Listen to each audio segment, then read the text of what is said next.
Hello, everybody, and Hello. welcome. What are you doing? I was going to hit it with the hello. Yeah, wait, do you do the intro? I do the intro. I don't think so, but I was ready for it. Oh, this guy.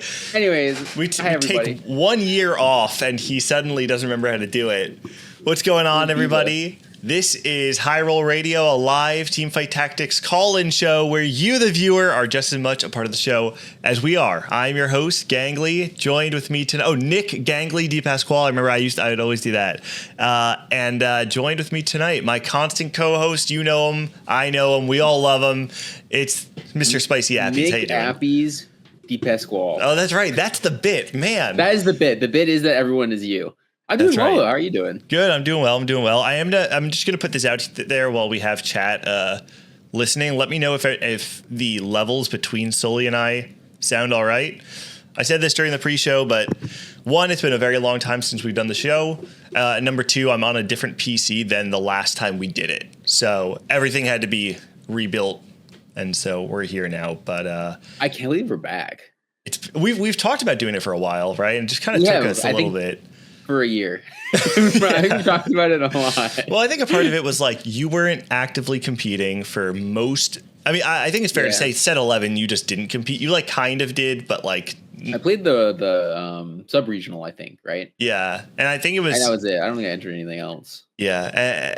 And since then, you not being super involved, I was very busy with non-TFT life stuff, and then also just trying to stay connected to TFT so I can, feel confident casting and all that. It was just, I think we were both going through a phase.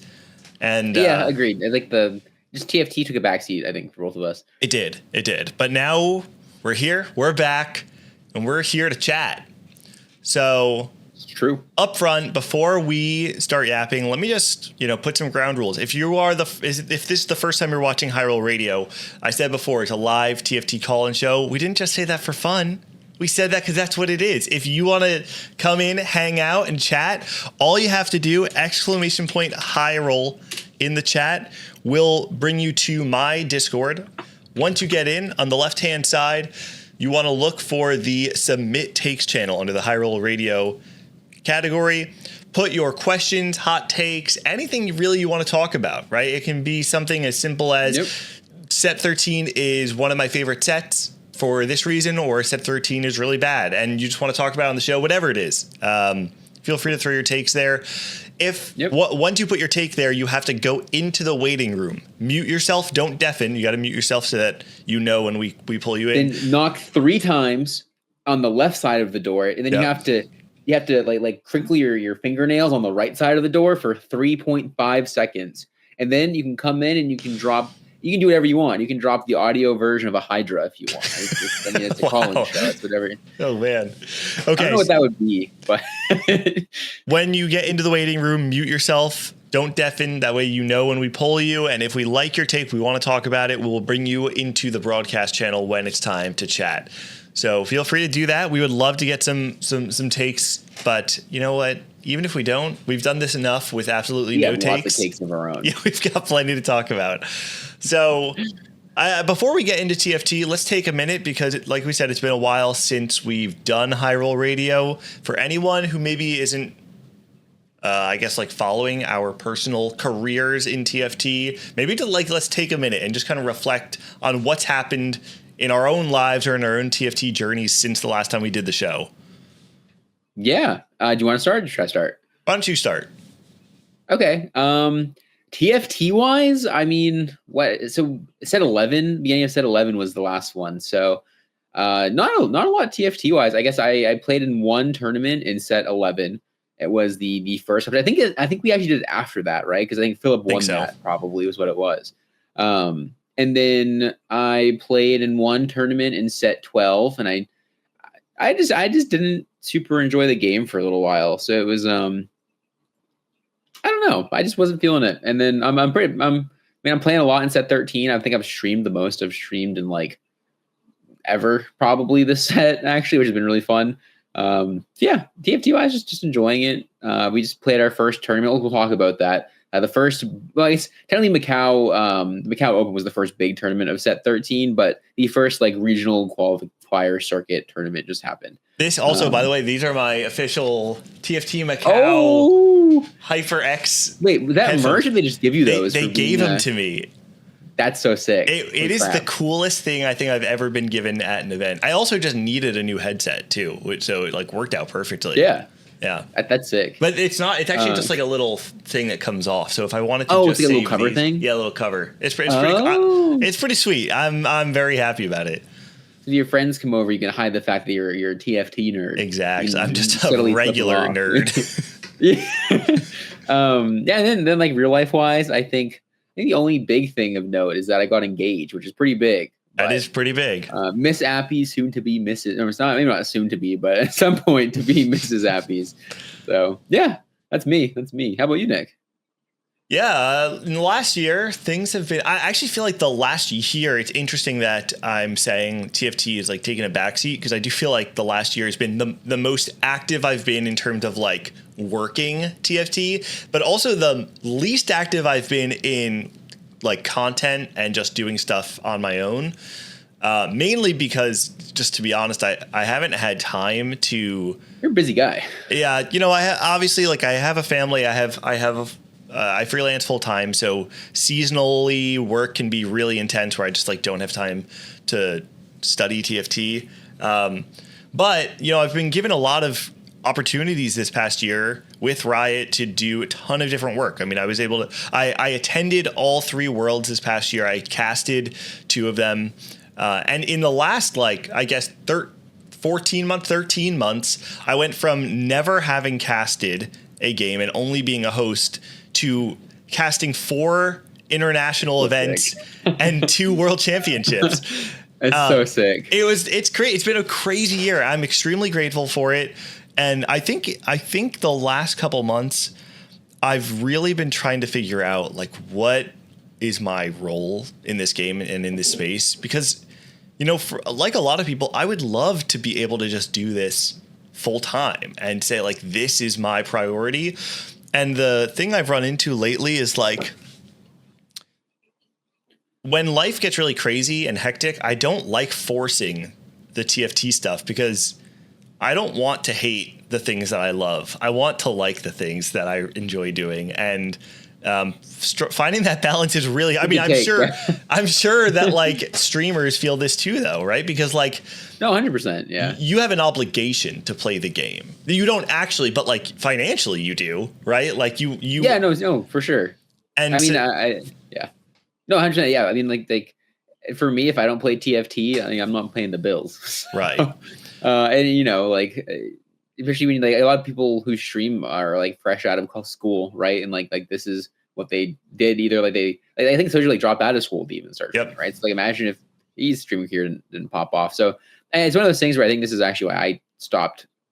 I like stopped enjoying TFT, because I was like, I was like just focusing a lot on like the things I didn't like about the game, and it was that I hated what I loved. Like I started like really disliking the game, even though I should like the game a lot, and it was just like a very toxic thing for a bit for me. But I get what you're saying, 100%. Yeah, so I think there's just, for me, I'm on this journey right now of figuring out how can I do this that in a way that is like 1, healthy, 2, enjoyable, and 3, that has longevity, because I love that I have these casting opportunities. And obviously being paid to travel around the world and cast TFT is something that anybody in this scene would kill to have. And so I want to make sure I'm like recognizing the blessing in front of me and capitalizing the opportunity to find out how I can invest in this. And also at the same time, making sure that I'm putting in the time required to do this well. Cause it's not easy.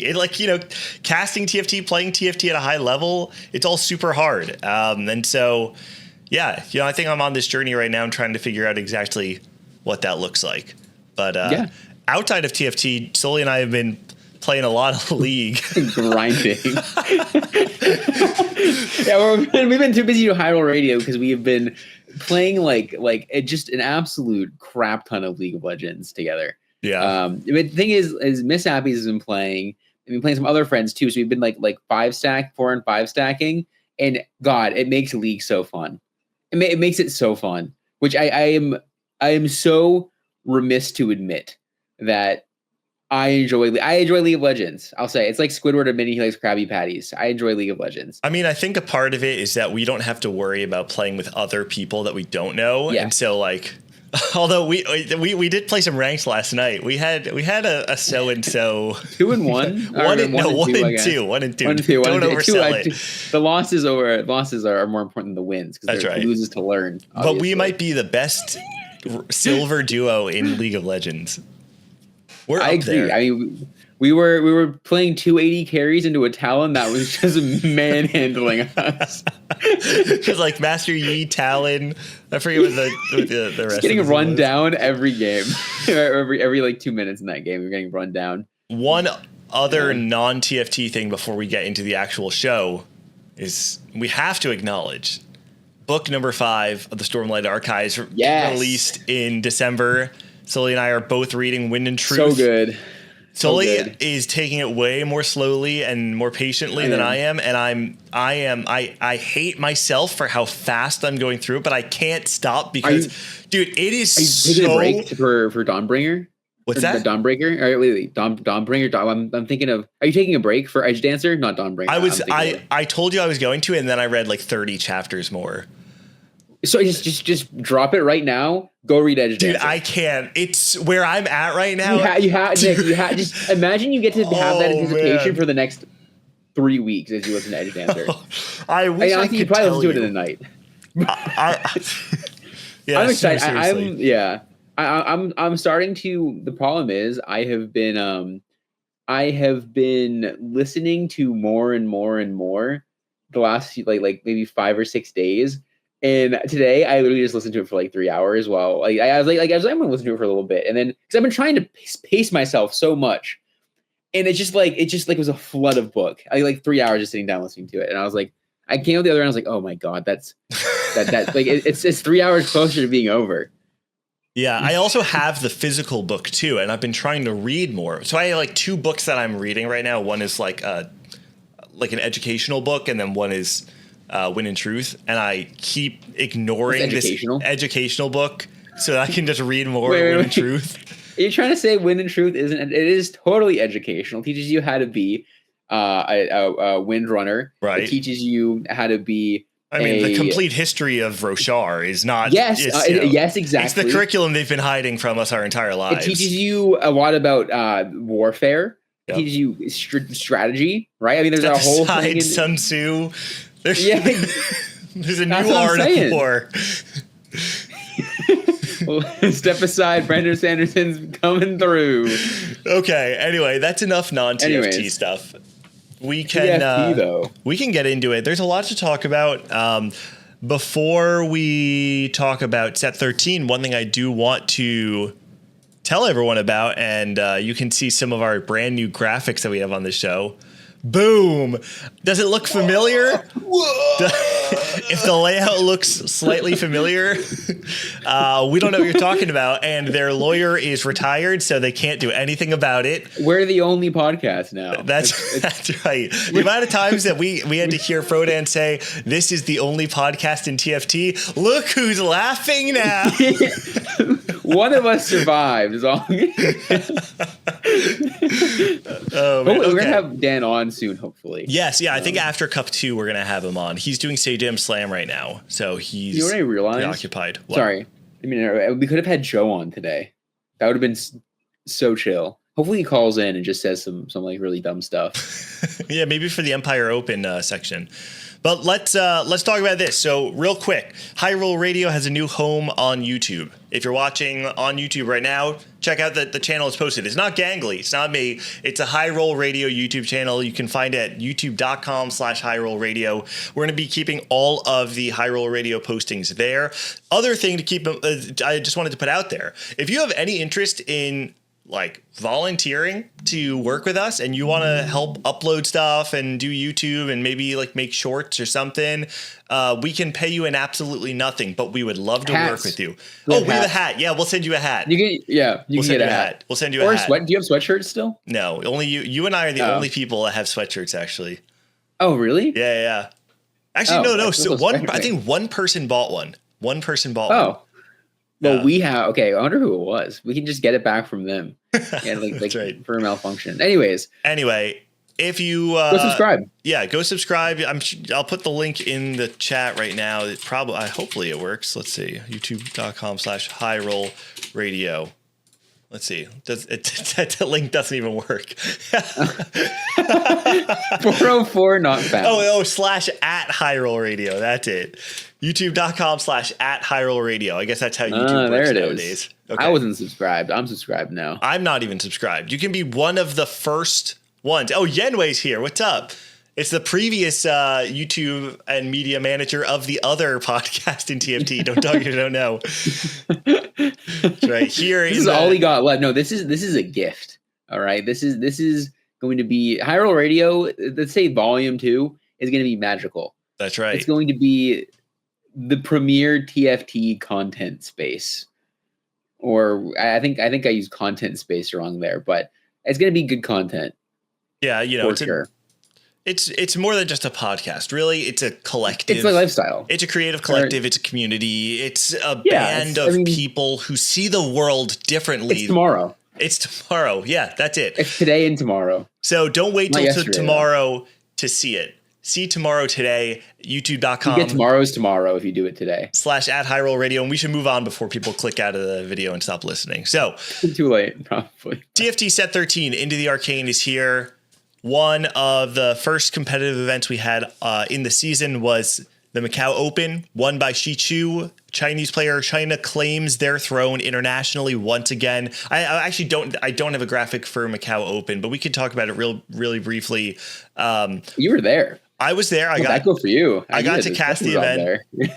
It was. I mean, the event was awesome. If anyone was in Vegas, I mean, it was Vegas ×2 in some areas, and that actually felt like Vegas was Macau ×2 in other areas. The one thing I will say, on-site activations, Macau was unbelievable. They had Project K available. You could go play the new Riot Games card game. I got like a starter pack. I tried to get collectible things for people, and I tried for you. I couldn't unfortunately. I was able to get one because Casanova asked me like before anything even started. I was able to get his, and I couldn't get anyone else one. It's cool it was there though. It was so sick. So sick. It was there. I won my play test. I will say that. You did? You played Victor, right? I played Victor. They split up the casters. Yeah. So there was one table that was Impetuous Panda, Mort Dog, Clement, and someone. Oh, and Casanova. And then there was a table that was me, Necra, Makes, and Roger. If you guys know Roger, the writer for TFT. And I heard the other table referring to our table as the personality table. We're the personality hires and they're the sweats. But whatever, man. I'm the king of the personality table. I take it. Last time you got shit talked, it was in that lobby in the 4v4. And then you did proceed to accidentally roll over 4 Olafs. But we won the thing still. So we did? Wait, did we? Right? I think we won. I think we won the game, right? Oh, actually, we might have. Yeah, we won the game for sure. Yeah, I think you topped 2 the other time. It was good. I went fifth. I went fifth that game. I distinctly remember that. Don't sleep on Gangly. You also went 1 in the new 4v4 league. You played one game. I played one first. Game. That's right. Yep. But yeah, so Macau had some amazing on-site activations. The Project K is just one of many. The one thing I will say that Vegas had over Macau was and I think it's primarily a cultural thing, but like obviously the audience was more Asian than it was Western, and they tended to be like more reserved, just as crowd. Where in Vegas it was like they were popping off. Everyone was just screaming the entire time. It was just like a day of just people screaming in the crowd. I remember like being on the couch in Vegas and just talking about like how the energy was electric. Like that whole weekend was electric. Macau was so fun.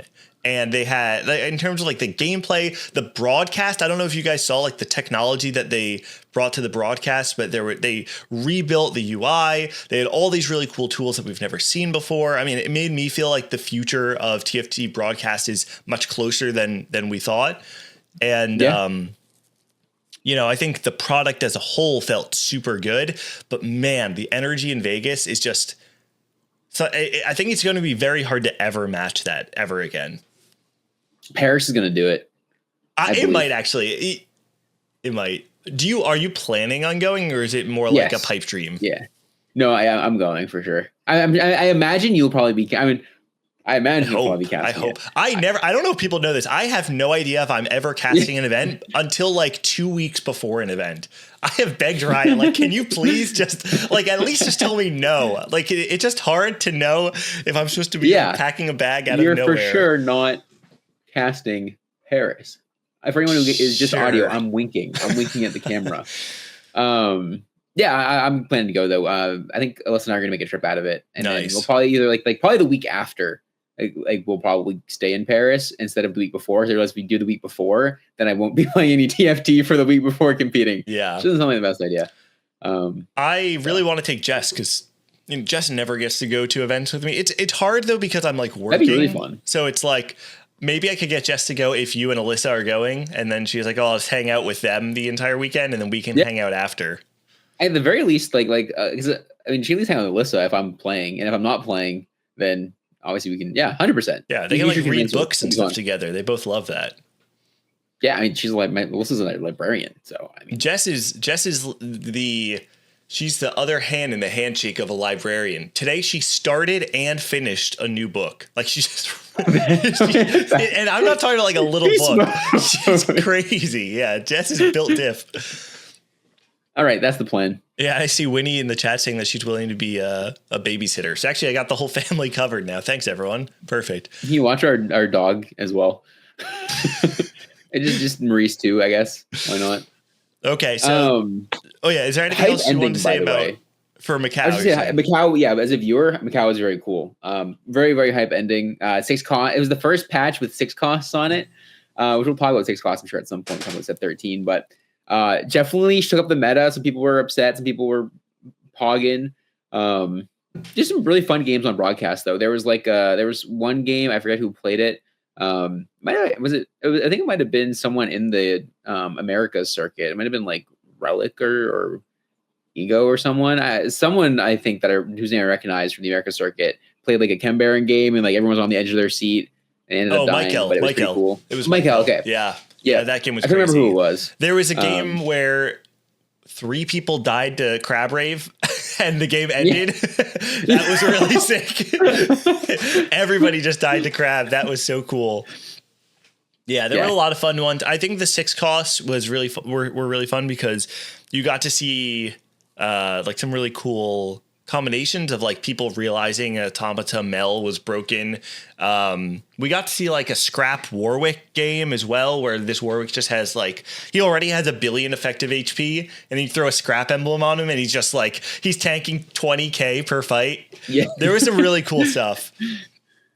Yeah. Oh, and the Kog'Maw Chem Baron thing too, people were pulling that out there. I forget what that item is called. It's the noxious fumes one. It's like virulent virus. That's it. Yeah. That one, when it's prismatic, it makes like a noxious. I think the effect is called like noxious fumes or something, and it basically just stuns the whole board permanently. It's still very good. It is nerfed, but it is still very good. It was funny when I got in.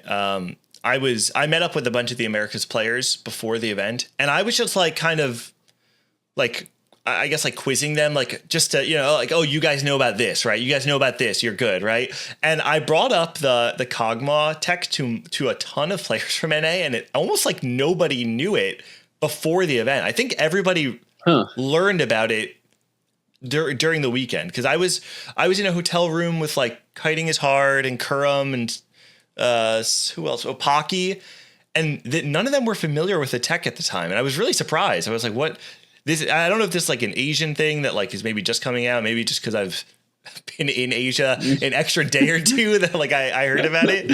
But I think people caught on. We got to see Renata really. It is it's Unleashed Toxic. Unleashed Toxins, by the way, to who in chat clarify. It's Unleashed Toxins, not virulent virus. Virulent virus effect makes them come back to life and fight for you. Sorry, I just wanted to clarify. Anyone who's trying the tech, if you get the Unleashed Toxins, the one with the perfected cloud. one, it just makes a big fart cloud and it stuns the whole board. Yeah. Okay, I think that's enough for Macau. Got to talk about that. That was pretty cool. I mean, we got to talk about the little tiny baby tournament at the beginning of the set. Now it's time to talk about the real first major, one. The big one, the Empire Open, Tri-State's first ever. Well, technically our second ever, but the first official Tri-State online event. This is a tournament that we announced a couple weeks ago, saying that Tri-State is going to be hosting events, giving out qualifier points, Tri-State qualifier points with every event. So we hosted a 64-person, biggest Tri-State tournament of all time, 64-person online bracket over the course of 2 days, 3 games per day, top cut after day 1. And in the final lobby, won by none other then Hyrule Radio's Joe Bookmark, winning his first ever tournament. And he cried. Man, he did. He was sobbing. He was streaming. He was in tears. It was really an emotional moment for, I think, for all of us at Hyrule Radio. Because I mean, we are probably Joe's 2 biggest fans, also probably his 2 biggest haters. And so seeing him win a tournament and then just break down like that it was raw. It was raw. And then, I mean, you went 6th. I did go 6th. Top 8 in this thing. And I could have, if I knew how to play Kembaran, I absolutely could have won. I lost the tournament by 1 Krug. I literally lost to Krugs. Ready? I'll set the stage, everyone. It's game number 6. Going into it, Gangly needs a first place finish, has to jump 2 or 3 points over Joe Bookmark and Grape in order to clutch out the event. Can I clarify? Go for it. Yep, set the stage. We had just played the day before. We had just played a Kembaran game together on stream, where he taking the Kembaran like it's not the +1 augment. It's emblem, but like the Kembaran, something in the Undercity. The HP they get HP, and gold. And we had just played a game of this, and so he was practicing. Well, and to set the stage, we played that, and the whole thing was. Sully, I don't have any Kembaran games this set. I have not once played Kembaran. I don't want to play it. I'm uncomfortable on the line. And Sully was like, "You got it. You have to learn sometime." And then we played it. I went 5th on stream, and now ready. Oh my gosh! It's poetry in motion. Game number 6, the Empire Open. Gangly, final game. He needs to win in the final lobby. Have to go first. I have a really strong Renata opener. Super clear direction. Like I can absolutely just play Renata and probably get like a pretty easy top 4. And then I get offered once again none other Wrath of the Undercity. Then that exact same Undercity augment. And I think to myself, I have never experienced a more protagonist moment in my entire life than this moment right before me. I have to click it, and I click it, and I lose to Krugs. Well, no, here's the thing. It turns out that the protagonist was the 3rd Krug. I literally lose to Krugs, and then I die with 2 HP, right? And you lose 3 HP. You lose 3 HP losing to Krugs. I lost. The thing is, like, you needed a 500 cash out to win that game. Yeah, I did. And if you didn't lose to Krugs, you would have been, you for sure have been confident enough to go for 500 cash out. But because you lost to Krugs, you lost 3 more HP, and you were freaking out. Well, it's funny if you watch the VOD too. If you watch the VOD, I am completely zoned out because I'm just thinking about like what I need to do that game. I'm not paying attention to the fight at all. I realize when I have like 2 units left on my board and 2 Krugs remaining that I need to slam items, and you can see me like spiraling out of control trying to get things on my unit. I misclicked like 3 times to try and get to slam redemption. Oh, it was horrible. It was horrible. And then I went like 6th or something. And the way I lost too, I don't know if you remember, like a triple Hull Crusher Mundo wraps onto my Silco. Oh man. So anyway, I did go 6th overall, which I was super thrilled about, to be clear. I mean, great placement regardless. Amazing placement regardless. I went like 15th or something, right? You came back though. You came back. You made the mistake of clicking the Irelia augment. That is like the field had a ton of challenger players in it, right? It did. I think it was. I think it was 14 GM plus players in the field. Yep. So I was very happy about my placement. But I mean, I think we should talk about Joe and some of the other players real quick. Well, first, it was really cool. High Roll Radio, all 4 of us, all in the top 16. Joe first, Gangly at 6th, Ramkev 7th, and I believe you were 11th. So all 4 of us, really strong placements. So that was a cool feeling. And Joe, I feel like Joe is played so well. Joe is a player who has very short moments where it feels like he's on top of something and people like give him credit. Like I think of like the Caitlyn, the thing in set 9. What do you call it? The hero or the Caitlyn like what legends? Legend. The Caitlyn legend where like people give Joe credit real quick and then they kind of like turn their back on him again. It's like, oh, it's just Joe Bookmark, whatever. So it was cool. Joe Bookmark won this event, and he did it in such a beast mode way. His board that he won the tournament with was super high cap, like crazy strong. And then level 10 Zoe 3. Yeah. And then immediately goes to Tactician's Trials that same week and crushed it. I think he was 9th overall on day 2, 8th, something like that. So it was, I mean, things have been up for Joe. He got it done. He did get it done. So yeah, I'm happy for him. I think Joe winning a tournament is going to, even if it's like, even if it's not like a regional tournament, I think Joe winning something is going to help his confidence a lot. But I'm not sure if he needs it, but like I think something like that can unlock a player, like that can be like the spark. Oh yeah, I mean TFT, and we'll talk about this when we talk about the event this past weekend. I think TFT is such a confidence-based game. And being able to play the way you want to play the game oftentimes does make the difference between your success and failure. So, yeah, it was really cool to see Joe succeed. If you guys want to play in events like this, we are hosting another one too, February 6th and 7th. So it's actually coming up in just a couple weeks. We are hosting the Keystone Cup. So this is another one of those 2-day events. We do 3 games on day 1, 4 games this time on day 2. We add an extra game. We got a lot of feedback from players that they wanted an extra shot to get into that top 16 to get qualifier points. So we're going to be doing 4 games. And we're expecting a pretty similar field. We're hoping for 64 players again. Sully's already signed up. I think Joe is signed up as well. I imagine he's got the back-to-back. I know Philip signed up again. Nice. Philip signed up for the first time. Excuse me.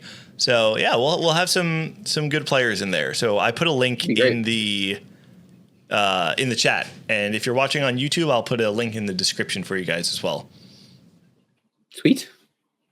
I think that probably covers everything in terms of Empire Open. So I do want to talk about Tacticians Cup 1. One last piece of news before we do, though, is I want to shout out the sub-regional event that's going on this weekend, actually, right? Yeah, in just a couple days, is the Toronto TFT Team Throwdown. So, yeah, we gave Tri-State their flowers before.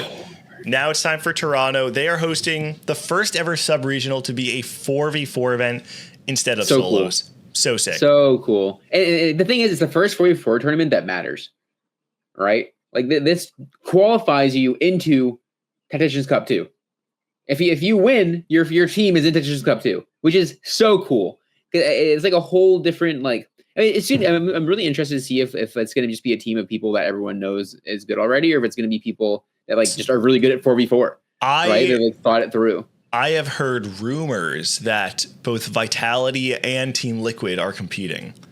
Really? Yeah. That's fun. I can't confirm that. I can't reveal my sources either, but I have heard whispers. Wink. I have heard whispers that there are going to be some real big guns in the event. And if that's the case, like, man, that it's even more reason for if you're just like a random, I want to play competitive TFT, but I'm not challenger. It's even more reason to sign up. I don't know if I'm assuming signups may be closed now, but maybe waitlist is still open. But like, imagine you get to play against, Soju, Setsuko, Milk, Toronto, Tokyo is the 4th, right? I think is Vitality. I have no idea actually. And then TL being Pocky, T-Lides, Ego, and Pocky, T-Lides, Ego, and... Oh, they closed tonight, CLE said. So technically you could... I mean, if you're watching live, it seems like you might still be able to sign up. So grab 3 of your friends. Perfect. And do that. Yeah, I don't have a link, but I'm sure you can find it on the Toronto TFT Twitter or in their Discord. If you just Google around, it shouldn't be too hard to find them. Yeah, it should be pretty easy, I think. So cool, though. I mean, yeah. 4v4 is such a fun format too. I mean, we've gotten to do it a decent amount. You guys, we did Hyrule Radio in the boys' 4v4 league last set with Yumi, Kevin, and Joe Bookmark. This set, you guys are doing it with Jukyu and Tonality in place of Joe and I. And man, it is such a fun way. Thanks for linking that. It is such a fun way to experience the game. It is. It's very unique too. It's like a whole different, because TFT is such a. I think you can feel like such a no, what is the word I'm looking for? Like solitary game. Like it's all, which I mean, people like that. I think like one of the biggest things you hear people come from like League say about TFT is it's like, oh, I don't have to worry about like, shitty teammates. Which, maybe if you're saying that, maybe you should worry about your own play, buddy. But if you're on Hyrule Radio, I gotta worry about it all the time. Like TFT can get lonely sometimes, man. And being able to play on a team and with stakes with like three of your friends or just three of your team members, if you're like on Vitality or like Team Liquid in this situation, or seems Hyrule so Radio. cool. Or Hyrule Radio. We're not entering, unfortunately. Yeah. I need a weekend off of TFT, and Nick also is just busy. So. This is just a quick call out to Riot. Like, can you just announce this stuff at the beginning of the set? Why are we announcing this a week before? I don't blame Toronto. I'm sure they would have announced it as early as they possibly could have. This should have been announced at the very, very, very beginning of the set, because I would have scheduled around it. Well. I would have practiced. Yeah, I would have done whatever we could. So please, Riot, if anybody is listening, please, please, please announce this kind of stuff up front so that people can actually plan around it. Yeah, especially when it's a totally different type of. No, it's fine. I think especially when it's a type of format that people won't have experience with generally. Like the people who are, for example, the people who are in the 4v4 league that we're in right now. Myself, Rem, Kev, Jukyu, and Tonality we're Team Hyrule Radio in it right now. Like we've been playing 4v4 games now for a few weeks. We have an advantage as we've just been practicing. If we did enter, we'd be the people who have been practicing. Like people we'd win. Yeah, exactly. We just win. I mean, the thing is, like we would have an edge. We would have thought through everything. We would have had like team practice already, and that's not really fair at the end of the day. Honestly, that other people wouldn't have had that chance. Luckily, we're not entering because it would have been too free. We want to give people, a chance to strut their stuff. But I think some more earlier awareness of events like this would be really nice. But either way, it's going to be super fun. I'm actually really excited to not be playing in it because that means I get to watch it, which is going to be super duper fun. I think 4v4 in particular is very fun to watch too. It's simplified, right? Yeah, no, 100%. Just the team games in general, man, are so cool. I like they playing the 4v4 stuff in general has made me wish that I played like baseball or basketball or some shit. It's cool growing up. Like I want to play a team sport now. Yeah. And like being able to watch that, I think is just such a cool dynamic as well. So it'll be really fun, especially if there are these like big name teams in this event. It's gonna be really, really cool. Because I know Milk's been at least has been pushing for 4v4 stuff a lot, especially since EWC was 4v4. And people like it'd be crazy if they all talked about wanting to play 4v4 a bunch, then didn't enter this. Yeah. Right. Yep. Like the first one with stakes. So also we have a call about 4v4. Does this feel like we should just do it now instead of circling back? Why not? Let's bring it on in. All right, we've got CLE in the chat with CLE. First off, where are you calling from and what do you want to talk about? I'm calling from Cleveland, but I would prefer to be addressed as the previous winner of the Boys' 4v4 Phoenix League. Oh, that's right. That's right. You did win. Well, yeah. I mean, it wasn't the Sweats League, right? It was the. It was sweaty. I'm sure it was sweaty. Yeah. I mean, you didn't have to play against me, so it can only be, That's fair. Yeah. Yeah. He's seen the Olaf clip, Nick. I know. I know the danger I avoided. He knows what I'm capable of. All right. So yeah, Celie, what do you want to talk about? All right. My whole take is this: is that 4v4 should be a whole separate primary competitive format for TFT. Oh, alongside individual. I think that would be amazing. I think we need to nail down like all the infrastructure and everything for individual TFT first, probably, and then I think it would be huge though. I think it would be like a great thing for for like a viewing experience in TFT and just getting people invested in competitive TFT. I do feel like our setup right now is a little scuffed as it I mean, the problem I feel like immediately jumps out though is scheduling.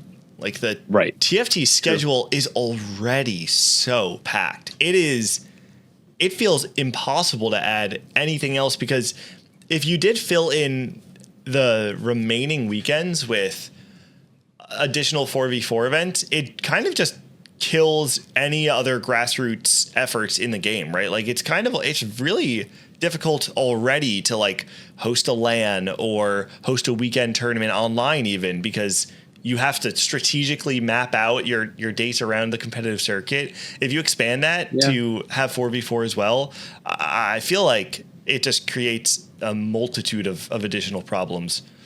And that's not even including, I guess, the actual player ability to play in like multiple weekends in a row of an event, right? Like for example, like I'm not playing this weekend because I need a weekend, but it's not just like me playing TFT for like the entire day. Every day. And so like I think if it was, I guess that's a huge problem, because outside of even the scheduling stuff with like grassroots events, like people probably would stop entering into both. So it would just be go for it. Go for it, Jack. Let's hear your solution. Here's a little bit of my pitch for this is how familiar are you guys with like high school and college wrestling? Surprisingly familiar. Okay. You do live in New Jersey. My foster son is a high school wrestler, so I've learned a lot in the last couple months. Great. This is perfect. So the way it works is individually you play and you have a score based on how your match is resulted, but also your team gets a score based on how everyone does combined. And so I wonder if there's a way that orgs and teams could be formed to win individual championships, almost kind of like Formula 1 too, where there's the individual championship and then there's the constructors championship. Maybe I'm cooking too hard, but I don't know. Sounds fun to me. So it'd be like two prize pools for one tournament almost kind of deal. Yeah. Interesting. That's a pretty interesting idea, actually. All right, I'm not smart enough to figure out what the problem would be, but I will say TFT inherently has so many, what do you even call them, like negative incentives in competitive play that lead to, like, what is the term? Like we're target griefing? Yeah, sure. Collusion? Yeah, collusion, target griefing, competitive integrity being at stake. There's a lot of problems where, like, I mean, we've seen it even at the World Championship with like regions wanting their region to do better and, potentially not playing their very best when they should be. I would be nervous that would incite more of that, but I'm not exactly sure. Like I get, because for instance, I guess what happens if 3 players from the same team are all in a lobby and they're all holding the units of 1 or 2 other players, right? Who are on representing another team. Like, is that a fair way to play the team? You would the game. You would almost have to like separate players where there's never going to be overlap of 2 players on a team playing in the same lobby. But at that point, you're turning it into like 4 mini tournaments, and then it just it loses the heart. Like, what if we never get to see Wage and Iverson versus Dishtope ever again, right? Like that's not fun. We don't want that. We would rather see the best of the best play their very best at all times. And I'd be nervous that we would bring in too many incentives for collusion. Nick, I think you're focused too much on it being fair and not enough about the storylines. On it being cool. Well, I feel like if people have talked about TFT potentially moving to like a league system eventually, right? Where it's like a pro circuit type thing, right? I think it'd be kind of interesting in that type of format. Like, it's like less players, like more focused, and then say there's like 8 teams, so like 30 to 32 players. In like a league, and like there's like individual scoring, and like I could see that eventually maybe being a thing if like TFT gets more money and people like want to move in that direction. But it'd be interesting. It's definitely cool. My personal take is that I'm all for experimentation. I think that having one sub-regional every single set be a 4v4 event should be standard. Like, let's see how it goes. But just like gut check how this feels, the vibes of it as well, of just like this feels, they're gonna be good. This is awesome. This is like the most excited I've ever been for a sub-regional event. Maybe the most excited I've been for an America's tournament that wasn't like Golden Spatula or Regionals or whatever you want to call it ever. Like, this is awesome. I cannot wait to see this event actually play out. And I think it will do a lot of good for the competitive scene and just for like the viewing experience. Because to circle back, I said it before, but like 4v4 is so much easier to watch than free for all because it just simplifies it. You got 2 people to watch instead of 8, right? Like, you can just watch whoever has the same prefix in front of their name, and it's way easier to know if someone's doing good or bad. I love that. We need to simplify TFT. Yeah, I agree. Also, 4v4 is just really fun to play, and like it's cool. It's so fun. Yeah, it's so fun. We all love it. Well, we will. That's the end of my take. Well, I appreciate it. Good Jack. take. Yeah, great take. Thanks. Love the conversation. I mean, one of these days we keep saying it, but we just haven't had the show in a year. But we are going to have you on as a guest one of these days. Yeah. You're due. You're absolutely due. All right. Yeah. All right. Well, Jack, before we let you go, or CLE, excuse me. Sorry, I'd call him Jack because I know his first name. We're cool like that. Yeah. I know top players by their first names. Yeah. Anything you want to shout out before you go? Shout out Toronto TFT. Shout out Boys' Leagues. We love 4v4. Sure do. All right. And Jack, are you competing in Keystone Cup? Will we see you there? I'm as of now, I am competing in Keystone Cup. Let's go. I also am competing in the sub-regional this weekend. So who's your team? Watch out. It's my team that won the league last year. Oh, you have history. Shoot. You better watch out. Dude, this is gonna be so fun to watch. Like, yeah. Are you, man? I hope you guys play Vitality round 1. That's my hope. Knock them out. Yeah. Oh, dude, Matt. Wait, who's on? Who's your team again? So it's me, Movie, Ramen Blitz, Beast, Honey Bear, and Bartled. Dude, I hope I would just love to see Soju get knocked out by Honey Bear. Like, that is just the best timeline in TFT. All right, it's gonna be so good. All right, we'll let you go, but thanks for coming on, CLE. We'll catch you later. See you guys. Yep. Peace. All right, man. It is fun having calls. We never get callers anymore. I know. It's nice. I mean, if you don't get callers anymore because you haven't done it in 10 months now. Yeah, that's true. I know. We actually have a response from Laurent about 4v4, but I feel like we need to talk about Tacticians Cup 1. How do you feel, Sully? I feel like we should move on. I mean, sure. We can come back to it maybe if we have having time. Yeah, if we have time, and if you're still here, Lawrence, we can pull you on later, okay? But let me pull up little score sheet. The top 8 Tacticians Cup number 1 competitive TFT set 13 is officially underway, and Spencer is the winner of his first ever tournament victory of this caliber. He's won smaller things like Challenger Series back in sets 4 and 5, has never actually been able to clutch it out and get first in a major event. So huge win. And yeah, dropped a nuke the way he did it to be able to go 7th in the final game and then win by 3 points. It was impossible for him not to win, right? I don't know exactly. Because if you look at the scores, if he went 8th, he'd be 44.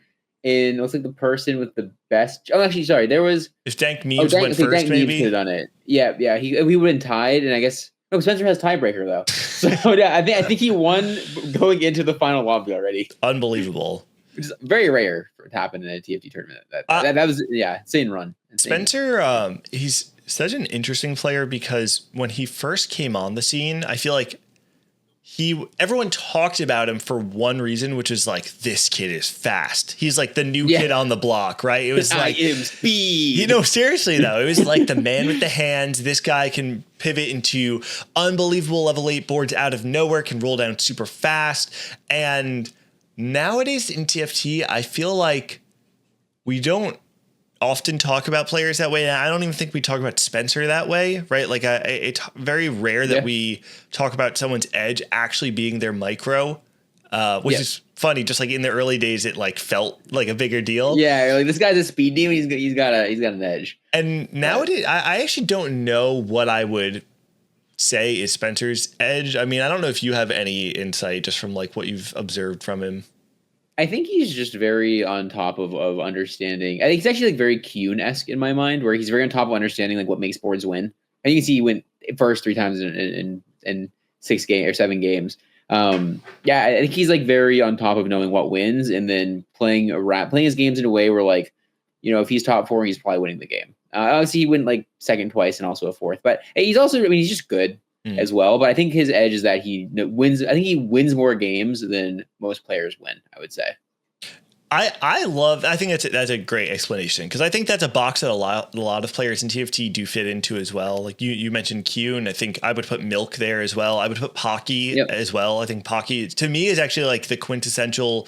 His top 4 rate is like historically low, but his first place rate is pretty high. And it's not like he's first or 8th. It's more that when he high rolls, he knows how to capitalize it to go first, capitalize on it to go first.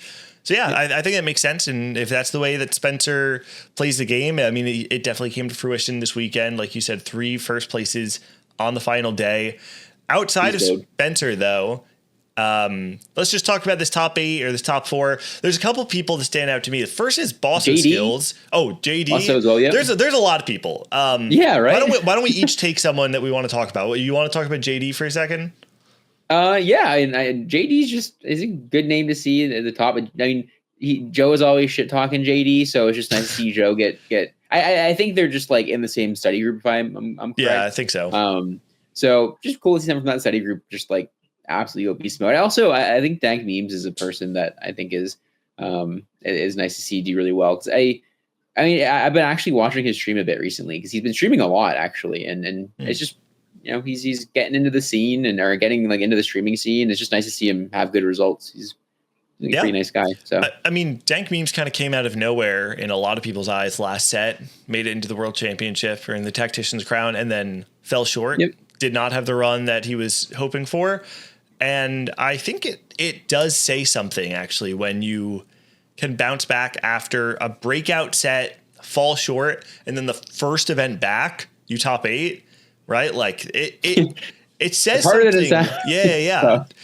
I mean, we talk all the time about how TFT has so much to do with confidence, and there are players who, even if you have this breakout set, phenomenal regular season, if you fall short at the very end, it does shatter the confidence of players, right? Like, I mean. Yeah, I can't say that this is exactly why, but like the one player that comes to mind for me is like Bopzera, who every single regular season, this guy is just a menace. And then every time we've seen him at regional finals, he just hasn't been able to find that same success. And maybe that's low roll, but also maybe it is a mental, maybe mental has something to do with that. And it is quite the statement for Dank Memes to come out and go top 8. So really happy for him. I love the 2 players that really stood out to me. First is Bosso Skills. Bosso is someone who I think, and I say that I love, I consider Bosso a friend of mine. I love this guy. I love watching him play. I actually think his reputation has exceeded his results for a very long time. I think he's someone that people really respect his opinion. They love talking to him about the game. They want to VOD review with him, but he has never really found the success in tournament, at least on a consistent level, that has warranted that, at least from like the outside viewer. You know, obviously you talk to him, you know, he's brilliant. But he's been due for a long time. And so to go 5th here, just outside top 4, I really hope we get to see more out of Bosso. And he moved back to California, but he's tri-state. He's from he lived in New York for a long time. So he's one tri-state once, tri-state forever. So got to see more reps like that. Yeah. Oh yeah. Also, I remember in the show rundown, you want to talk about ego a bit, right? I did. Yes. Go for it. Ego has, since the merging of the Americas, just proven himself as the best player in Brazil, which is interesting because for a long time coming into the merger, there were so many Brazilian like superstars, right? You have VCLF, you have Dobbs, you have, you know, just a myriad of players that people have known for a very long time, and Ego Illusions was kind of on the come up. And then since then, this is the player who he's the only player who has been able to consistently put up numbers similar to the Big Four in North America since the merging of the regions. And now, I mean, he actually outplaced all of them, right? There's no Setsuko, there's no replay, there's no Wation, there's no Dishope here. No Setsuko for sure. There's definitely no Setsuko, unfortunately. Showed up second late. Anyway, yes. Yeah, it's really impressive. I mean, it's insane because I think the narrative going into the merge, which I think has been not proven like 100% true, but like I think it's somewhat true, is that North America was pretty dominant. It would be pretty dominant, right? And Ego is just like he's killing it. He's crushing it, proving him wrong. So yep. Outside of this top 8, though, I feel like we gotta talk about your run, because Mr. Appies, who's here, and I'm glad we've got plenty of time, and I think we're going to spend a lot of time talking about your play from the weekend. But Appies took a break from competitive for a while, didn't play seriously for a few sets. His first real tournament back, makes it through trials, comes into the cup, and just kills it. I mean, places 17th overall, 90 points, so I actually outplaced some of the players in the top 16 despite having fewer games than them. And also just had a real Cinderella story on that final day with a very rough start and barely missed out on making top 16 with some really cool games. So let's hear about your run. Yeah, it was fun. I liked competing again. It was nice. I think there was really one game in the final day that I have mixed emotions about. Leduc, I need to talk to you at some point. Why don't you give some context there? Because people don't know. So there's this video that Leduc put out recently, going through like all the art, like some like weird interaction with artifacts in the set. And I watched this probably 45 minutes before the tournament started. And one of the interactions was Spectral Cutlass Powder. And so what Spectral Cutlass does is it sends your unit to the back line like an assassin. And so what he did is he paid Spectral Cutlass Powder, sent his powder to the back line, and just blew everything up. And I was like, oh man, that looks so cool. I was like, hope I can play that at some point. And lo and behold, I'm playing a family game in this game 3. And I get offered Spectral Cutlass. And I'm like, oh my God, holy crap. I just saw this. I know the tech. I know it works. And I proceed to lose every single fight with this Spectral Cutlass powder for like the rest of forever. So the thing with the game is that I like the decisions I made. I do. In the context of powder being really good. Right? In the context of powder being really good, right. With the assumption that this is good. That this is really yes. So the assumption that powder with this setup is really good. The game is amazing. Decisions are great. And in the reality, powder does about half of a backliner's HP. Dies immediately, and then you just fucking lose the fight. This is a logic puzzle for everyone, that you always need to check your premises, right? Abby's had a fantastic argument under the worst premise he possibly could have been operating I was under. saying, if 2 + 2 = 5, I win the game. That's right. And in my mind, 2 + 2 = 5 every time. There's no doubt. There's no doubt. I had watched a video that said 2 + 2 = 5. 45 minutes before this tournament, and I said, you know what? Yeah, I can see it. I can see that. That's convincing. Yeah, no, the Earth is flat. That's a convincing argument. And so I proceeded to make every decision in this game on the basis that 2 + 2 = 5. And so actually, people will say, I took the Vander Hero augment in this game, and people don't think that augment's very good. I think that augment is good. I have played that augment to like very good results every time I've picked it. And so people will go to look at the game and be like, oh man, he picked Hero augment on 2-1. Like it's doomed from 2-1. No, the game actually would have been quite okay. Because the problem is that until starting at 3-2, every decision I made started being more about the powder than the Vander. And so I only saw the ending of the game. Were you playing like toward this powder? Yes. Once I got Spectral Cutlass, I started playing towards this powder. How did you get Spectral Cutlass? Was it I opened an artifact anvil on 3-2. Because I knew that I could get either a Vander item or Spectral Cutlass. Right. Okay. I see. So this game looks very different otherwise. Yes. Yeah. The game looks very. Because the thing is, I actually was like winning a lot of fights under Spectral Cutlass on my Vander for a bit because I just had powder 2 and I figured it wouldn't do anything yet. And so if I just kept the Spectral Cutlass on my Vander, it would have been totally fine too. Honestly, even if you had it on like Vi or something, it would be okay. Or on Violet, I mean, and like you just have some disruption in the back line, that sounds pretty reasonable too. Because what I saw was just, even when it was like clumped up, the whole team is clumped up in the corner. Nothing. You just take everybody down to 50 HP, and then you have no other AoE on your team. They all just get a ton of mana, and then it's so bad. And you had, I think you forgot to mention the cherry on top. So, you're getting there. Yeah, I'll let you. Build. I'll let you build because this all culminated in. Because this, I'm basing this on 2 + 2 = 5, right? And if 2 + 2 = 5, dramatic entrance Vander is so good. If 2 + 2 = 5, it's just game winning. Right. Because powder kills with the back line. Vander can't ever lose to a frontline carry with dramatic entrance because he has so much HP.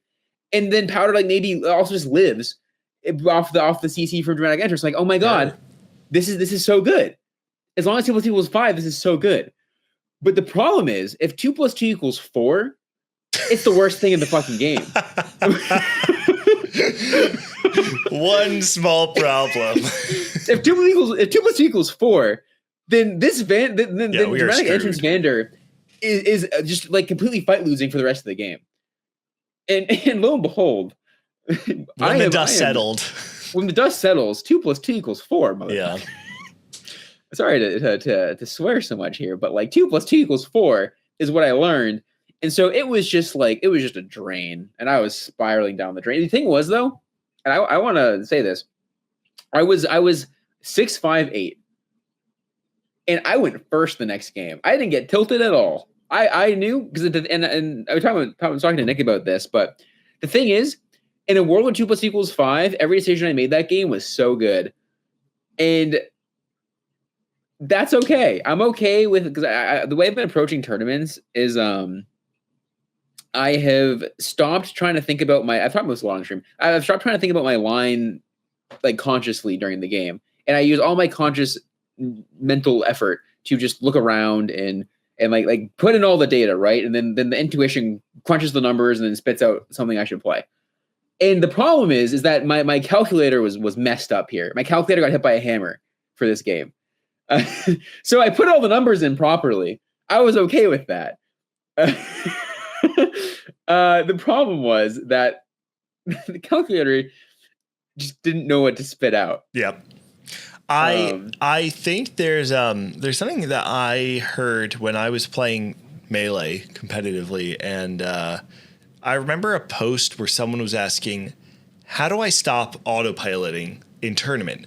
And I don't remember exactly who it was, but there was a top player that was like, you're asking the wrong question. The question is, how do I get my autopilot good enough to win in tournament?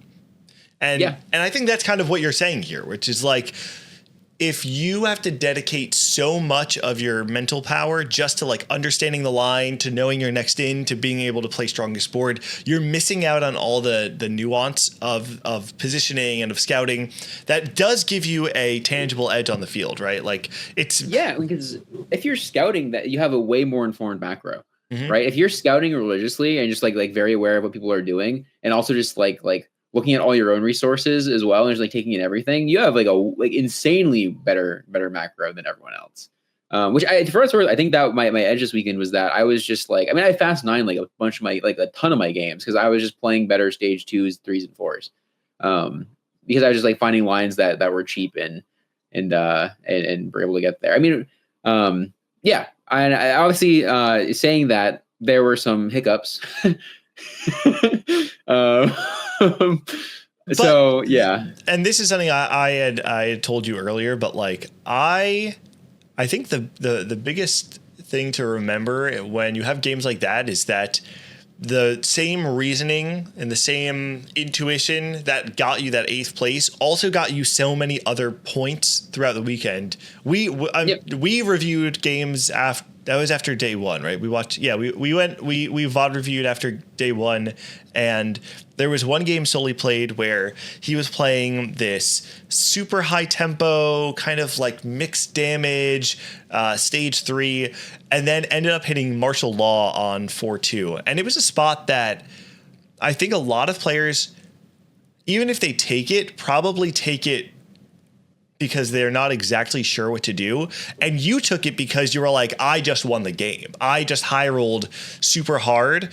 And the thing that you and I were talking about is that there are spots in TFT where people high roll, but they don't realize that they're high rolling.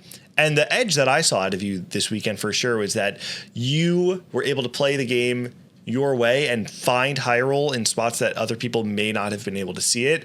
And sometimes that same outlook on the game is going to get you an 8th place, but you have to play the game your way, right? Like there's no, if you tried to play the game differently, you would do it worse than other people, right? Like I think that's fair to say. No, 100%. And that's what I tried to do after set 7, set 8, set 9, etc. Like I like lost a lot of confidence in how I was like to play the game after set 6, and it was kind of like we were talking about earlier. I got lost of confidence to play the game like the way I wanted, and for a long time, I was just trying to play how everyone else played, and it just like I do that worse. It's not, my brain doesn't work in a way where I can like play like Soju or Kyun or Milk or like Dish Soap or Setsuko people. I just can't. And then like they'll look at like me play and they'll be like, what the fuck is this guy doing? And I'll look at them play. I'm like, I don't know what the fuck is this guy doing? And that's okay, is what I realized. That's like totally fine. Just different strokes for different folks, you know. And I think, at the end of the day, like even though like that powder game didn't tilt me really, because I think the decisions at 2 equals 5, the decisions were good. And you're exactly right that like I think a lot of my edge is just built upon catching these little high rolls and then like building it up and up and up. And the problem was that I thought something was a high roll that wasn't a high roll, and now I know. Yep. So I mean, we talk a lot about like learning losses, right? And I think a lot of TFT players say that ironically, like, oh, this is a learning game. And you in particular, and there are other people, I always make the joke of like, I think Kevin does this a lot too. Yeah. I think there is like a Pokemon evolution system of like, I always gave the example of like Casper, Kyvix, you. But I think Kevin could be in that evolutionary line as well. Yeah, he's in there. It's like a split evolution. yeah. Because Casper would be like the degen version. Kyvix is like the out of control maniac, and I think you are like the balance of like finding broken things, knowing when to play them, but also ideating and innovating on them. Kevin is maybe closer to the Kyvix side of that, though, right? I think he's a little bit more maniac than you are. Yeah, I'd agree with that. And I wish I was more maniac in some spots too. For sure, it's definitely a spectrum of just like how willing you are to just do like super stupid stuff that sometimes works out. And it's like, yeah. So I basically like, I think, I guess a TLDR is that I think I played really well this weekend. I'm really happy with how I played. I think it's the first time I've played TFT the way I really wanted to play TFT in a long time. And it's just a really good patch, I think, as well, at the end of the day. I know someone in chat earlier was asking about like let's talk about portals. I don't know how much we want to get into that. There's been a lot of discourse about, because you no longer vote for portals, it's just random, and there are a lot of for fun portals right now. Like the Ambessa one that gives you a trainer golem, and like Warwick Galaxy, or Kid Galaxy still has a set 3. Warwick portal, and then like Mel and stuff. And I think I agree that like there's a lot of janky portals that can make the game feel really weird. But the nice side of that is that the way I play actually benefits quite a bit from like more variants that you can control. Warwick Galaxy being like the one that feels like really bad sometimes still. But I think I personally don't mind the portal stuff too much. Ambessa and Warwick are probably the 2 ones I really dislike. But it was just a pretty balanced meta, and like there's a lot of things that are playable, a lot of lines that are good. Honestly, a lot of 2 and 3 costs that are super good, right? Like a lot of my weekend was just like as in TF doing things. Well, yeah. I kind of wanted to talk about that in particular because I don't know if this is a hot take, and this is maybe a later conversation we can have. I actually, first off, think set 13 is the best set of all time, but I also think this is the best tournament patch we've ever had. I agree with that. And I think even though like I think the stats would show that, I think some people still kind of felt like the more things were gated than they actually were. Like I think there were a lot of people who like would only play Rebel with like a +1, or with like, I know people would really want to play with like upward mobility, like anything that can get you to 9, like super conditional. Same thing with like Sorks. I know a lot of people were saying it's like hugely gated by +1. I really felt, and this is something you and I also talked about going into the weekend, that like, well, the thing specifically I told you was I'm positive that most 7th and 8th this weekend are going to be the players who go fast 8 and whiff. So try to just lock in your game around your 3 costs and stabilize there. And obviously it's like, it's very easy to say that. It's much harder to actually play around that. But man, you had some games this weekend that I felt like were perfect examples of that. The one that stood out to me was the game, and I think were you playing, was that your Rebel game where you ended up playing 4 Sentinel for most of your level 8? Oh, this the last game of the tournament, the third. Yeah. Wait, no, yeah. That was that game. Yeah. It was the 4 Sentinel, like as Zoe dual carry thing. Yep. Yeah, no, I agree. For what it's worth, I also think set 13 is the best set of all time, which I think I haven't talked about the set a lot on stream. I don't know why. I feel like I only talk about sets now when I don't like them. But yeah, I would agree with that. I think set 13 is probably the best set of all time. And also probably the set I've had the most fun in of all time. It's like, it's so easy to get that like lost in set 13, it feels like, right? Like there's like so many just like gameplay wise. I mean, I think like set 10's aesthetic was probably better. Like right now it's like 13, 6, 10 probably. But yeah, I'm a little off track here because I wanted to respond to that too. But I think 3 costs were huge, and the fact that like 3 costs are so good this set, and like the trait web is designed so well to be able to use 3 costs well is so cool. I just think this tournament felt like, I agree, the most balanced patch I've ever played in a tournament. It felt like the most able, like where you're just able to do whatever you wanted, except for Special Colors Powder 3. But we don't talk about that one. But yeah, no, I think I mean, it's like I guess a maybe sweeping statement, but yeah, I think this was the best patch I've ever played in a tournament by like a wide margin, honestly. Yeah, I think the fear I have is, I think it was set 10. I'm trying to remember specifics, but I can remember like the feeling where it was like the early days of the set and the first couple tournaments felt really good. And then by the end, it did devolve into like a very linear set. Yep. I'm not getting that from this set. Like I do feel like, and maybe a part of that is the trait web. Something about it does feel that there's way more decisions being made on stage 3. I think there are like, I actually think a lot of it is still pretty unexplored. Like I think there are a lot of games where people could be rolling on stage 3 that they just don't. 100%. 100%. It's like people think that the game is more narrow than it actually is because they choose to play narrow, right? Like it's. Oh, I 100% agree. People, because the thing is, I think there's this idea that it's like a very coin flippy meta, or like in chat today, people were talking about how like a lot of stuff's gated behind +1s, and like the thing is, like a lot of caps kind of are, right? Like there's +1s make a lot of things better. And that's fine because they should make things better, right?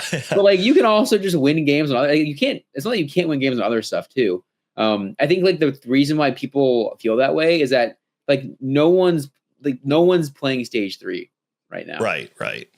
And like stage, like if you play a stage 2 to have a good stage 3 right now, you can find so much room to just like play around a bunch of crazy boards. Because like ES2, TF2, like Swain 2. Loris 2, like Blitz 2, Cog 2. There's so many things that you can just like get you places on 6 and on 7. And then even like the 2 costs, right? Like we have like the best 2 costs I think I've ever experienced this set. You were listing that stuff, and my first thought as you were listing those is like you can roll on stage 3 and very reasonably end up like, let's say you have Swain pair or something, then you can roll and now maybe you hit Vlad 2 and you hit a cast as well. Like all of a sudden you can have a Swain 2 in your back line or in your front line. There's just like a lot of ways to play the game, and based on your items and your augment as well, you can just play the same spot 3 different ways from, a single position and have 3 completely different outcomes, all of which might be positive if you make like the correct assessment.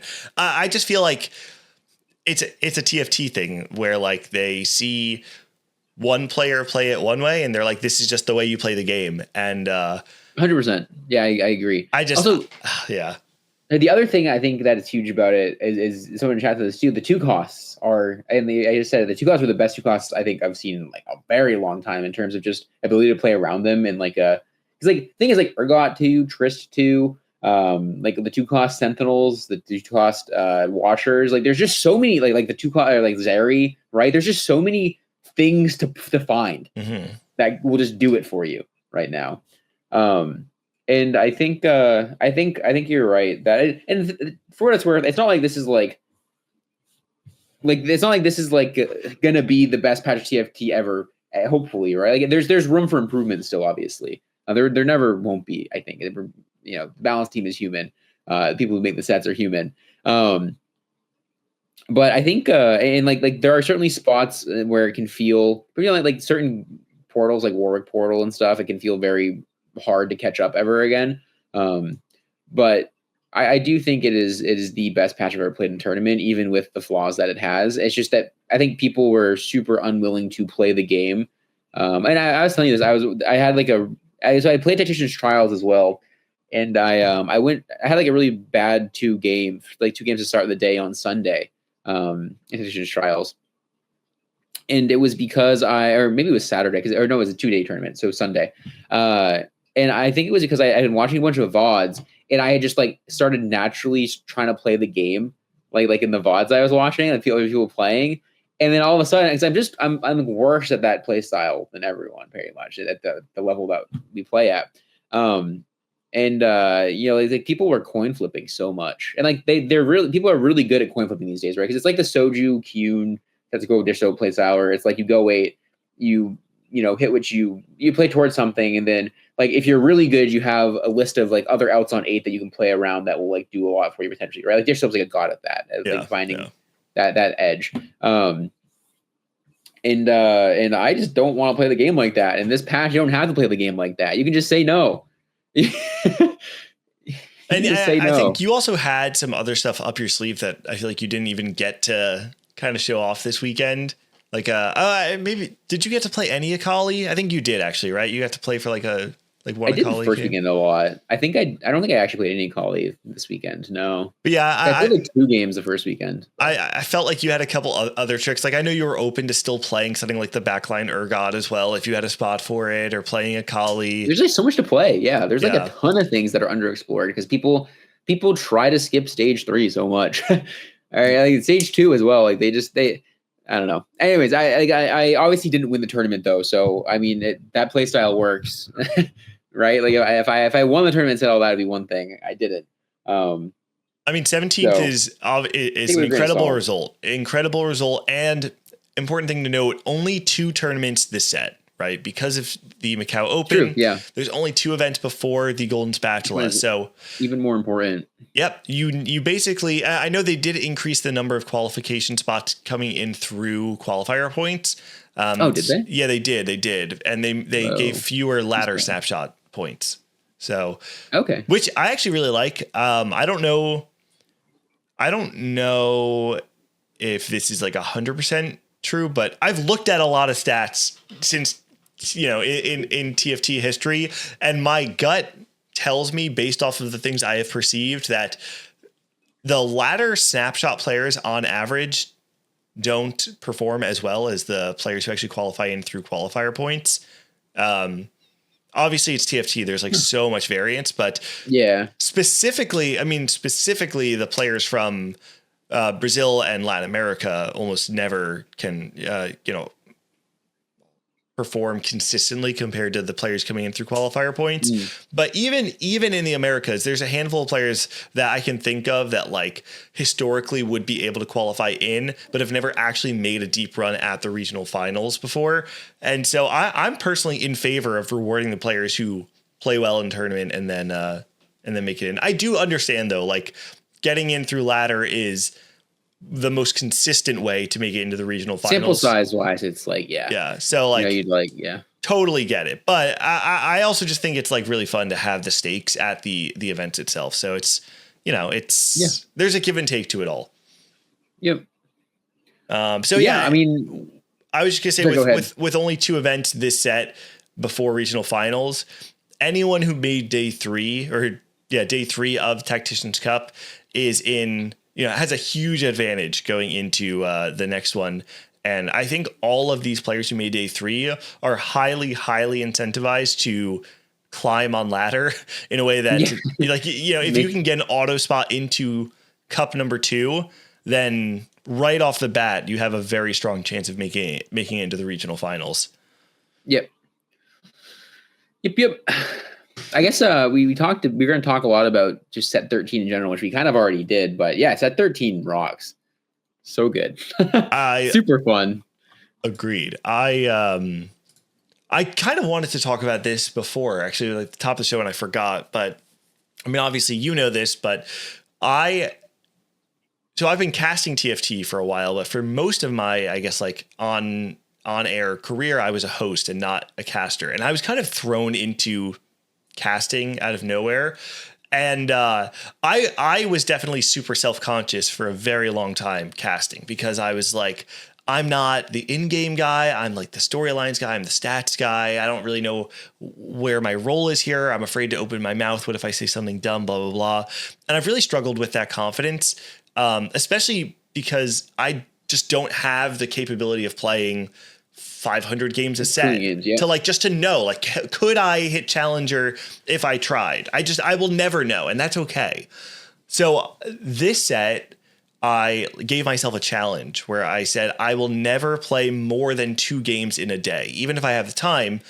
And I did that knowing I can't, it's not like I can play 2 games every single day. So like, there are some times where like I may play 2 games a week, but maybe sometimes I'll play 14 games in a week. It just depends. And the whole point of this was I need to disconnect rank from my ability in the game, right? And I have to just believe that if I know about the game, I'm going to know about the game, and I don't need a symbol next to my name to prove that. And interesting, and ironically, ironically, it's been the best I've ever climbed in my career in TFT. I hit Masters in under 100 games. And this is like, obviously with Emerald, it does add quite a bit to the climb. And it's not like I'm playing on a Smurf like Soju or whoever's climbing on stream and going 1-1-1 in your placements. Like I played at the beginning of the set. I bought forward 2 of my placements because I didn't play any PvE and I'm just learning the set. And I'm so happy that like I was able to just put in the time to feel confident that I'm like learning the game, learning the lines. And I think disconnecting my anxiety of like wanting to play for a number next to my name just made it so that I'm playing better every single game. Like I'm just playing what I know and believing in myself. And we talked about confidence having huge impact. Empire Open too.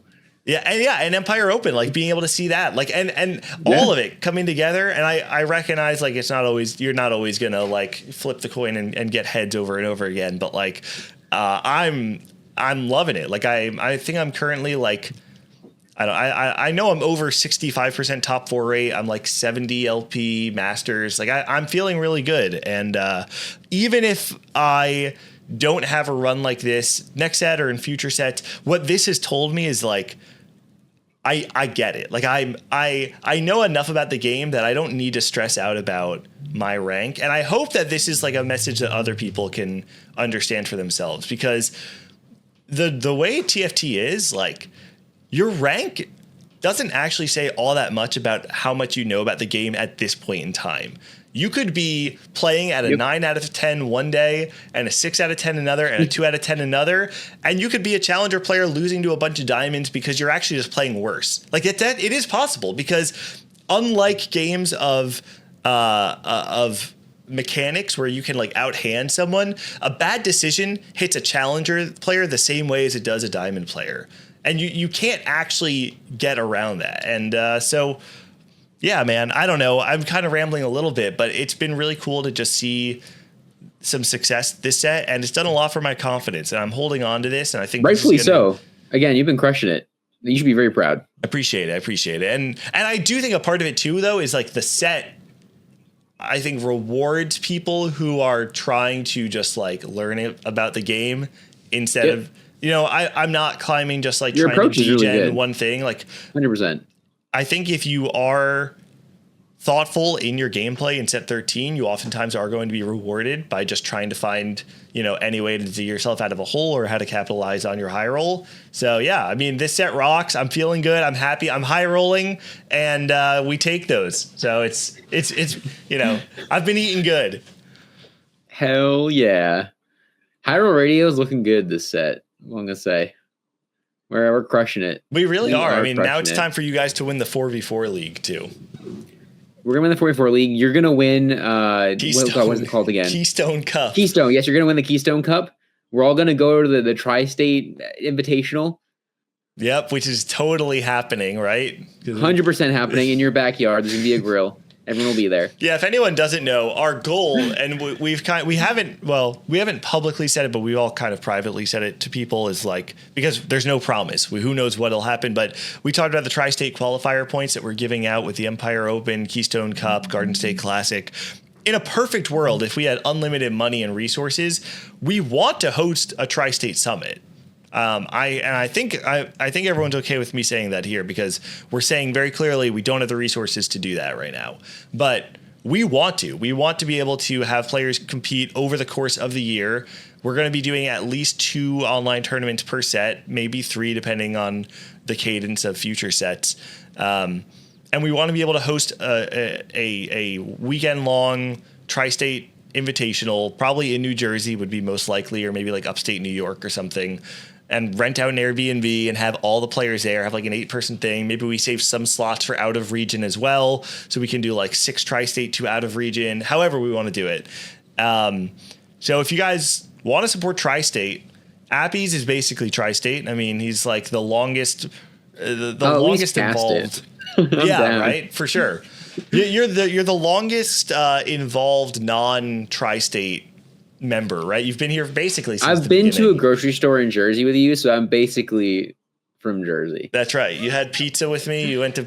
I remember actually you coming to my house, and maybe it was Kevin. One of you was like surprised that I referred to the pizza as a pie. Like when I didn't order a pizza. Yes. I was like, you actually, yeah. I was like, you call it? Yeah, I was actually shocked. That was culture shock. Right. I was just, because I think I ordered like, can I just have a plain pie? Yeah. Yeah. So yeah, you're basically Tri-State now.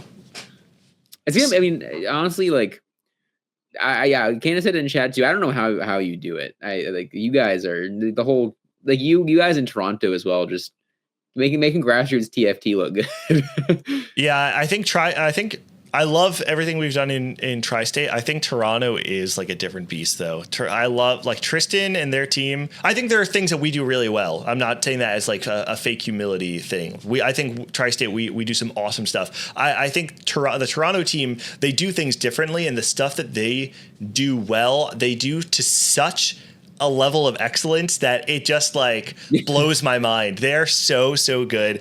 Unfortunately, I know Tristan did just announce he's moving to California and is going to be leaving the Toronto team. Yeah, it is nice. No, not California, Toronto, Canada. Not that sub-community. Yeah, but I think Toronto will live on with all the other members. They have great staff there.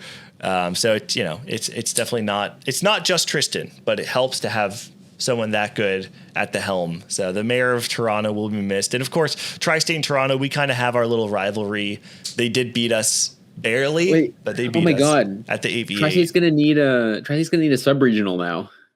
Oh my, you're right. Garden State Classic is the next sub-regional. Although I'm not going to lie, I have absolutely no interest in TOing something like that. So that sounds really miserable. Maybe if Harmony wants to do it. Otherwise, maybe we can get Brady. Maybe we can get the Toronto TO to just TO it for us. We'll just merge. Toronto, Tri-State, we come together. What's the meme? These are yeah. The two guys the two. That's what it looks like, right? Yeah. I know exactly. Hey, we can do it on the screen here. Right? Oh, yep. Wait, no. Other way. Wait, I'll do this hand. Wait. Perfect. Great content for the podcast listeners. Anyway, I feel like we're going to start losing people. I'm sure we've lost many people already, actually. Oh, Kane and chat, East Coast Wonder, the Beast Coast team. That's us. East Coast, Beast Coast, baby. Tri-State Toronto teams up. Set 14 sub-regional, I believe. Okay. Anyway. Anyways. Well, I don't even know exactly where we were talking about set 13. Is there anything else you wanted to say on the set as a whole? I think we both agree it's just such a great set. I agree. Yeah, I don't think there was much else that I wanted to say. I think both summed it up. The set's awesome.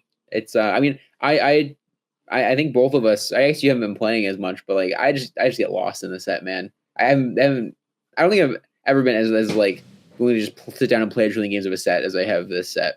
And it seems like, I know you've been itching to play more than 2 games. Yeah, oh my dude. The days where I lose 2 games in a row, I just like, I want so badly to just keep playing. But I will say that's also, I think, part of the success is that I haven't been tilt queuing, right? But I think this set, more than any other set I've played since probably, I really loved base set 9. Apart from like all the broken times it was really good in that set. Very good. That set just had a lot of blemishes. 9.5 was bad, but no, base set 9, maybe base set 6 as well, but 5.5. Like apart from those are the 3 other sets that stand out in my mind that I just like loved and I wanted to play as much as I possibly could. But this set, it just like, it gets me. It's so fun. Yeah. And I just want to learn everything that I feel like despite the fact that I have learned more than I normally would know at this point in time, I like haven't even scratched the surface of what I could understand about this set. And I am just longing to learn more and more. So it's going to be a great set. I'm very excited to see the progression of competitive. And I think if it continues on this path, it will be, and I guess this is my prediction, I think this will be the best world championship we've ever had in TFT. If this past weekend was any indication, I think that we're on track for one of the best metas, one of the best setups for a world championship. So I'm excited to be here, and I'm glad that we have the show back, right? And next, we'll have a guest next time too, and we will let some other people yap. Yeah. Cool.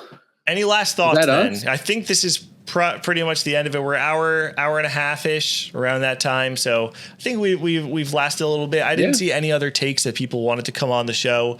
Maybe next week we can do a little bit more prep to get people, actually calling in.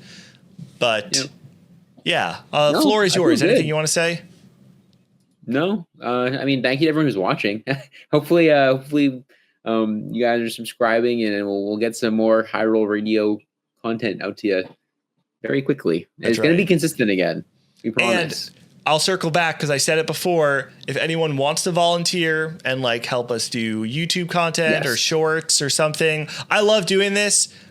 I just I've learned I hate the actual tedious part of just like uploading stuff. I'll do it as long as I need to. But if someone wants to volunteer and run our podcast through some AI software and make some shorts for us, throw it up there, make some thumbnails for us.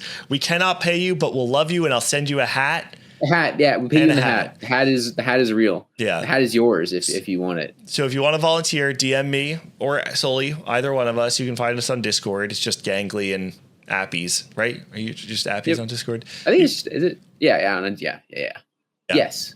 And the hat, for clarification, is a High Roll Radio hat, not just any hat. It's It is a High Roll Radio specific hat. I can send you one I've worn too, if that, makes it, if that it sweetens the deal for you. That's what I did for Joe when we sponsored him for Vegas. He got a used High Roll Radio hat. Winnie said she would do it if we pay her in Maurice. I have to run that one by Sold. Miss Snappy. Done. But Consider it done. yeah, we'll see. Okay. All right. Well, I guess, yeah. Thanks everyone for watching. This has been High Roll Radio episode number 23. Make sure to subscribe on YouTube. If you're listening on your phone with podcast app, make sure to follow the show. You can find Appies and I at our Twitters. If you're watching the video right now, you can see our handles here. Otherwise, it's in the description of the podcast. We will most likely be back after Cup number 2. So our plan right now is to have the cadence after each individual event. That may change after regional finals or worlds, depending on whether I'm casting or not. But for the most part, you can expect to have us back after every event. And sign up for the Keystone Cup. If you're in chat right now, I'll post that link one more time. And if you are watching the VOD of this, you'll be able to find that in the description as well. But Keystone Cup coming up February 6th and 7th, Tri-State Online. Get yourself some Tri-State qualifier points. RP, maybe eggs. We're trying to confirm eggs right now. But definitely we'll have Tri-State qualifier points and RP. This has been Gangly, Spicy Appies, High Roll Radio, episode number 23. Thank you all for watching. And I realized I don't have an outro slide, so we're going to go back to the starting soon. Watch it. Wait, ready? Oh, boo. Oh, wait, all right. other way. Good night, everybody. We'll catch you next time.